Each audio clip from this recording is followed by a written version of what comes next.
Hi folks, so welcome back. So in this video I'm going to cover a company called GNG Electronics. ठीक है, तो ये इनका business अगर देखो तो इट इज़ फेयरली न्यू. ठीक है, मतलब थोड़ा अलग है comparative to few other business. ये पूरा एक नया ही सेगमेंट है. ठीक है, क्या करता है company? Company is the India's largest refurbisher of laptops and desktops and major जो कंपोनेंट्स हो जो होता है इन योर आपके स्मार्टफोन्स हो गए, आपके टैबलेट्स हो गए. ये सब जो सेगमेंट है उसका लार्जेस्ट रिफर्बिशर है इंडिया में स्पेसिफिकली देखो तो इनका मेजरली अभी भी एक्सपोर्ट से आता है. बट इन ये पूरा सेगमेंट जो है दैट इज़ अनऑर्गेनाइज. ठीक है, यहाँ पे अराउंड अभी FY 24 के एंड तक the unorganise market in India was around 90% unorganise है. ठीक है, 11% इज ऑर्गेनाइज, 10-11% ऑर्गेनाइज है. एंड इनका मार्केट शेयर कितना है? 2 to 3%, मतलब बहुत ही छोटा कंपनी है. But it is India's largest. ठीक है, मतलब आप समझ लो अनऑर्गेनाइज वाला सेगमेंट इतना बड़ा है कि being the largest refurbisher then to their market share is only 2%. ठीक है, तो कंपनी क्या करता है वो तो हमने देख लिया. ठीक है, उनका अगर देखो उनका एक ब्रांड है. ठीक है, इलेक्ट्रॉनिक बाजार करके. तो ये क्या करता है बेसिकली, अगर हम हमारा जो भी कोई भी लैपटॉप पुराना हो गया है, कोई भी लैपटॉप डेस्कटॉप ले लो, स्मार्टफोन्स ले लो, टैबलेट्स ले लो, सर्वर्स थोड़े मतलब जो ऑफिस एंड जो बड़े बड़े कंपनीज कॉर्पोरेट्स में होता है, अगर उनके थोड़ा पुराने हो गए एंड उनको स्पेसिफिकली क्या होता है ना कि ये सेगमेंट में एवरी 3 और एवरी 5 ईयर्स, एवरी 2-3 ईयर्स जो है जो भी बड़े बड़े कंपनीज है कॉर्पोरेट्स में, एमएनसीज में, कोई भी सर्विसेज, आईटी सर्विसेज वाले कंपनी ले लो, इन्फोसिस, टीसीएस, एग्जांपल दे रहा हूँ. एवरी 2-3 साल में उनका जो भी उनका सामान है, सामान मतलब ये जो डिवाइसेस है दैट वुड बी रिप्लेस. ठीक है, मतलब एवरी 2-3 साल कोई अपडेट तो अच्छा खासा आता ही है. ठीक है, इन स्पेसिफिकली कोई भी आप देखो, मेनली ये लैपटॉप वाले सेगमेंट, क्योंकि 75% इनका रेवेन्यू आता है लैपटॉप बेच के, लैपटॉप को रिफर्बिश करके 80% रेवेन्यू वहाँ से आता है. तो एवरी 3 ईयर्स जो चेंज होता है तो वो क्या करता है, दे प्रोक्योर. ठीक है, दे प्रोक्योर मतलब अभी जो वो वहाँ से उठाता है. डेयरी कंपनी होता है वो दूध उठाता है from farmers. Similarly GNG electronics क्या करता है, ये उठाता है आपके लैपटॉप्स, डेस्कटॉप, सर्वर्स, स्मार्टफोन्स, ये सब उठाता है कहाँ से? जो भी एमएनसीज है, जो भी आपके कंपनी ले लो, सर्विस, आईटी सर्विसेज, बैंक्स ले लो, एनबीएफसीज ले लो, एजुकेशनल इंस्टीट्यूशन, स्कूल्स हो गया, कॉलेजेस हो गया, वहाँ पे भी एवरी 2-3 साल, 4-5 साल में अपडेट तो आता ही है. ठीक है, कोई नया मतलब नया वर्जन, नए अपडेट्स, क्योंकि वो स्लो हो जाते हैं पुराने वाले. तो क्या करता है, वो खरीदता है वहाँ से. उसके बाद वो अगर वहाँ पे थोड़ा रिपेयरिंग का काम होगा, ऑफकोर्स मतलब इतना पुराना जो है, तो वहाँ पे समझ लो थोड़े आपके कीबोर्ड पे आपके कीज़ थोड़े ख़राब हो गए हैं, वो रिपेयर करता है. आपका एस्थेटिक्स थोड़े इम्प्रूव करता है. आपका थोड़ा ख़राब हो गया, स्क्रीन ख़राब हो गया, उसको रिपेयर करता है. नए नए सॉफ्टवेयर, नए अपडेट जो आए वो फिक्स करता है. एंड पार्ट्स अगर कोई ख़राब हो गया, they also repair that parts as well. तो कंपनी खरीद रहा है फ्रॉम दीज कंपनीज. कौन से companies? Educational institutions, banks, NBFCs ले लो, कोई भी कॉर्पोरेट्स ले लो, large format retail stores like Vijay sales. ठीक है, विजय सेल्स में उनका कैसा होता है कि वहाँ पे जो भी उनका जो काम होता है. ठीक है, विजय सेल्स में भी जो ऑपरेशनल होता है उसमें भी जो डिवाइसेज जो है that are also refurbished by GNG Electronics. ठीक है, एंड उन वहाँ पे दे ऑल्सो सेल रिफर्बिश वाले सेगमेंट में भी. मतलब अगर कोई आप जाओ कोई भी स्टोर में, वहाँ पे आपको विजय सेल्स के स्टोर में there also you get refurbished वाले लैपटॉप्स या डिवाइसेस मिल सकते हैं. तो वो भी कौन बनाता है? जीएनजी इलेक्ट्रॉनिक्स बनाता है. ठीक है, तो हम लोग ने देख लिया उनका बिजनेस मॉडल क्या करता है कंपनी. अभी आ जाते हैं उनके नंबर्स पे. तो अभी पहले तो देखो ये आईपीओ अभी आया. ठीक है, 1-2 महीना ही हुआ है उनका आईपीओ को. एंड उनका दे रेज्ड अराउंड 460 करोड़. उसमें से 60 करोड़ तो ऑफर फॉर सेल था and remaining 400 crore fresh issue था. उसमें से जो 400 करोड़ जो रेज किया उन्होंने, उसमें से रफली 320 करोड़ के आसपास उनका जो डेट था वो रीपे हो गया. ठीक है, तो नाउ कम्प्लीटली ये उन्होंने बोला ये महीने में और मतलब जब उनका कॉन कॉल था अगस्त में, दैट मंथ के एंड तक, तो अभी तक तो हो ही गया होगा. ठीक है, मतलब ये क्वार्टर के एंड तक तो they have become debt free. ठीक है, डेट फ्री हो गया. मिनिमल डेट रहेगा अभी जो वर्किंग कैपिटल के लिए उनको चाहिए, 5-10 करोड़ के आसपास जो रहेगा वो आपका फाइनेंस कॉस्ट तो बेसिकली इंटरेस्ट कॉस्ट आपका कम हो जाएगा, तो उनको आगे जाके मार्जिन में इंप्रूवमेंट आएगा। ठीक है, क्योंकि डेट पूरा खत्म हो गया है। तो 320 करोड़ का डेट दे हैव रिमूव्ड, ठीक है, completely, and they are spread across 38 countries. ठीक है, तो also they have 557 procurement partners. तो जितने ज़्यादा पार्टनर्स के साथ आप कॉन्टैक्ट में रहोगे, मतलब ये educational institution like schools colleges हो गए, नए नए बैंक्स हो गए, आपके कॉर्पोरेट्स हो गए, ये सब के साथ जितना टाइप होएगा उतना बेटर है, क्योंकि आपको नया माल मिलेगा, नया माल मिलेगा, उसके बाद ही तो आप बेच पाओगे। मतलब जितना आप उठा रहे हो उसको रिपेयर करके उसके बाद you can sell it out to the आपके चैनल पार्टनर्स। चैनल पार्टनर्स में कौन आ गए? जो hundreds and thousands of small MSMEs हो गए, जो यही काम करते हैं, मतलब जो जिसका कोई काम है इन रिगार्डिंग टू आपके कंप्यूटर्स के लिए, वो भी रेंट्स पे देते हैं, उनको सप्लाई करते हैं, या दे डायरेक्टली सेल टू उनके जो channel partners like basically they tie up with organise players as well. ठीक है, तो मतलब एच पी एंड लेनोवो, ठीक है, लेनोवो के साथ भी उन्होंने टाई अप किया। तो लेनोवो के आप वेबसाइट पे जाओ, वहाँ पे भी आपको रिफर्बिश्ड लैपटॉप्स मिल सकते हैं। तो वहाँ से भी वो कौन बनाता है? जीएनजी इलेक्ट्रॉनिक्स बनाता है। ठीक है, तो new laptop and refurbished laptop, उसमें मेजरली उन्होंने बोला इट इज़ 1/3 डिफरेंस होता है। ठीक है, मतलब अगर 100 रुपये का आपका अगर कोई लैपटॉप है, 10,000 रुपये का कोई लैपटॉप है, 3,300 रुपीज़ के आसपास का आपका रिफर्बिश्ड लैपटॉप होगा। जो सब काम आपका नए लैपटॉप से हो रहा था वो सेम काम होएगा विथ सेम क्वालिटी। उनका 21 स्टेप प्रोसेस है फॉर, तो मतलब उतना डिटेल में नहीं जाना है, बट समझ गए कि भाई बिजनेस मॉडल क्या है।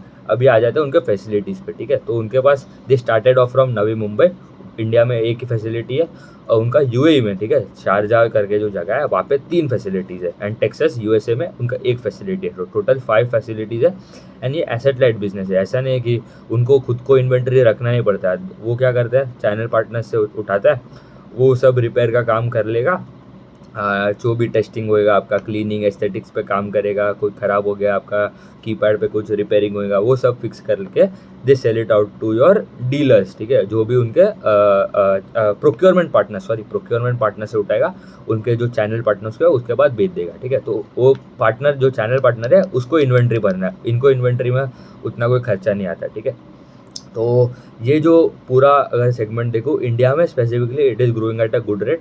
तो पूरे इंडस्ट्री का ग्रोथ FY24 में वो 11% के आसपास था। It is expected bye end of FY2029 तक, FY29 तक ये पूरा industry that can grow easy, that can become around 32%, जो ऑर्गेनाइज वाला सेगमेंट बोल रहा हूँ। ठीक है, तो 11 to 32% हो रहा है इन कमिंग नेक्स्ट 4-5 ईयर्स। ठीक है, तो आप देखो आपका ग्रोथ रेट भी मतलब ट्रिपल हो रहा है, industry tripling, specifically organise market share is tripling in coming 5 years. ठीक है, तो that comes to growth of 20-25% का आपका CAGR निकलता है पूरे इंडस्ट्री का। ठीक है, 20% तो इंडस्ट्री का ग्रोथ आ रहा है, तो इनका तो मतलब उससे बेटर ही होएगा।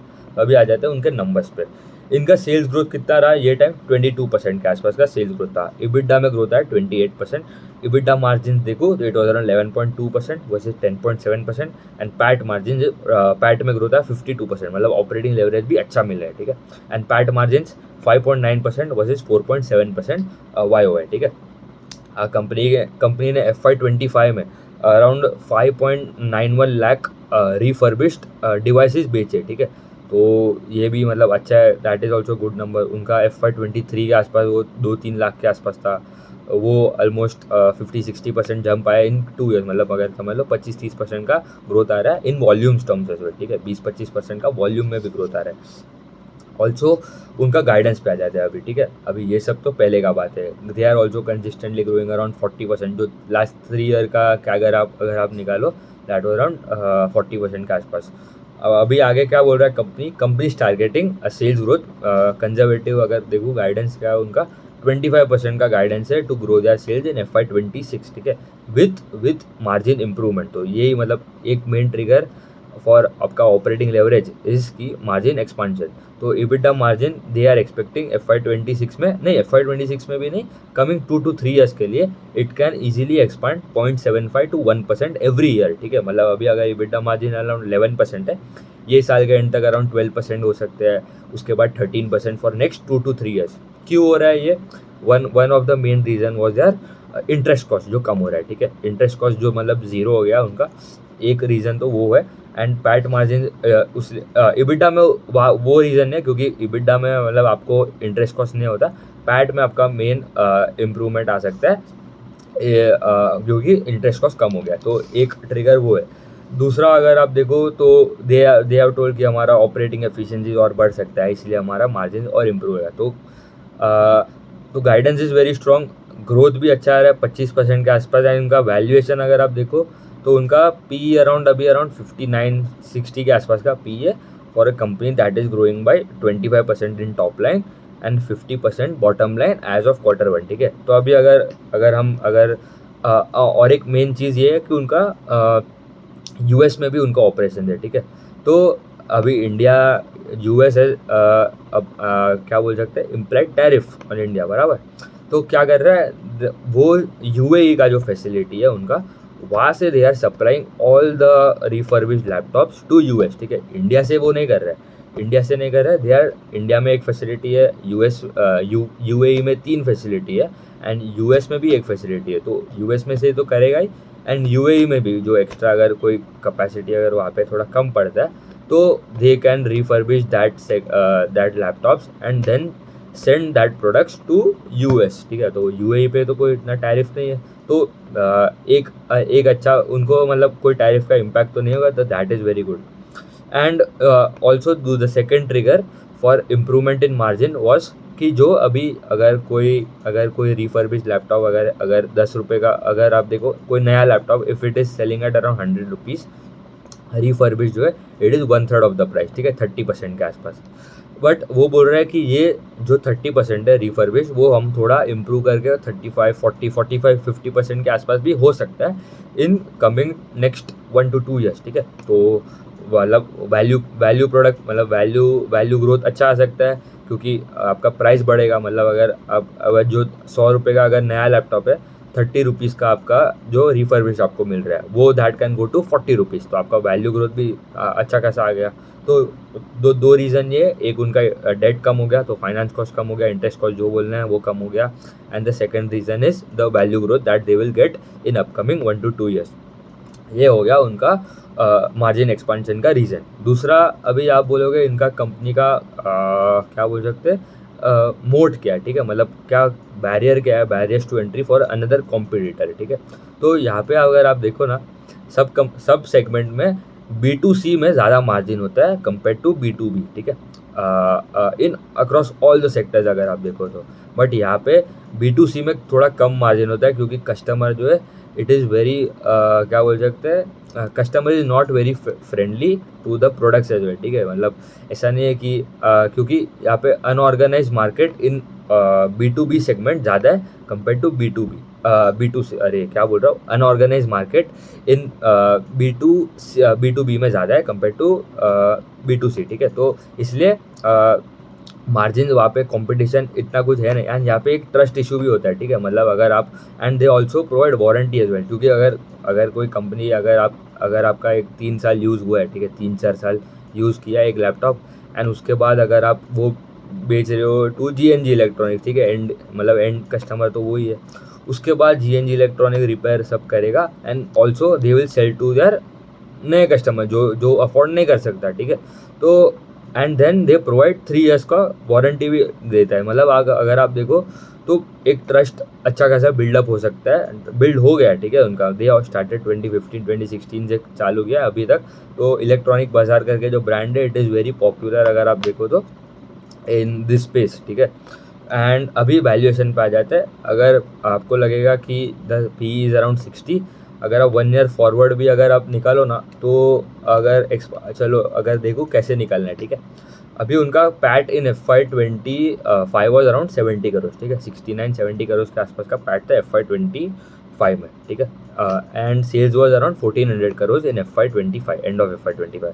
If they are guiding to grow by 25% minimum, जो बोला है उन्होंने वही करता है, ठीक है। 25% का ग्रोथ आता है तो their sales would be around 750 crores by end of FY26, ठीक है।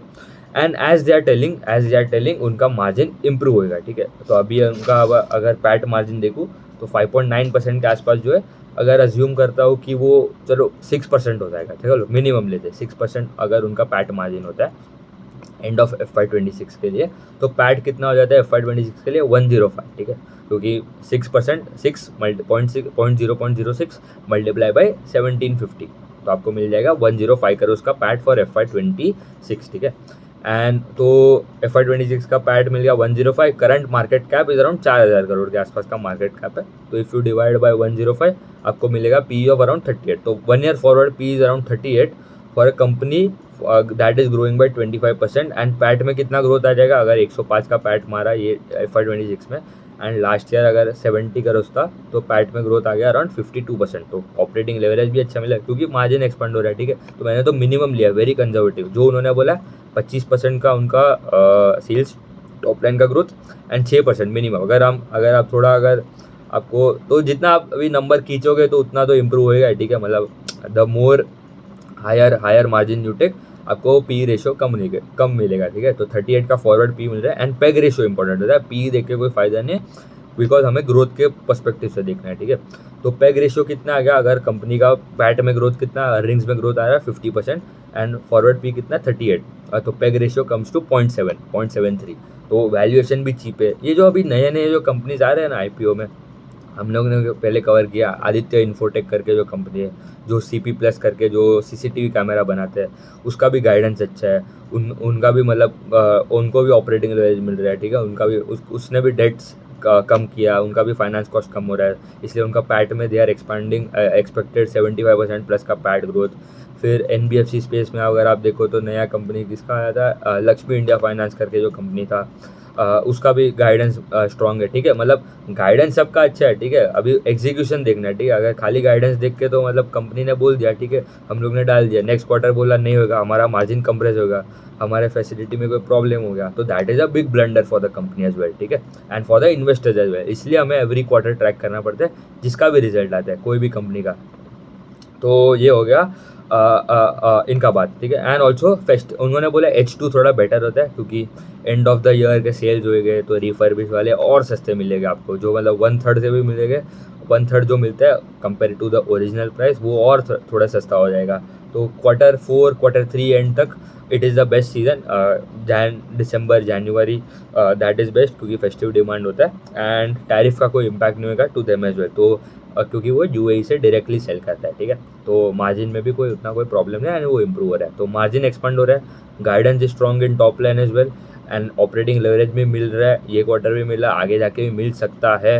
एंड एसेट लाइट मॉडल है क्योंकि उनको कुछ इन्वेंट्री तो भरना नहीं है उनके स्टोर में, उनका फैसिलिटी में, वो सीधा दे देगा उनके चैनल पार्टनर्स। तो उसके ऊपर भी कोई लोड नहीं है कि इन्वेंट्री भर दिया, कोई आया नहीं तो फिर डिस्काउंट पे बेच दिया सब, तो वो भी मतलब कोई मेजर प्रॉब्लम नहीं है, ठीक है। उतना ही रखते हैं, थैंक यू।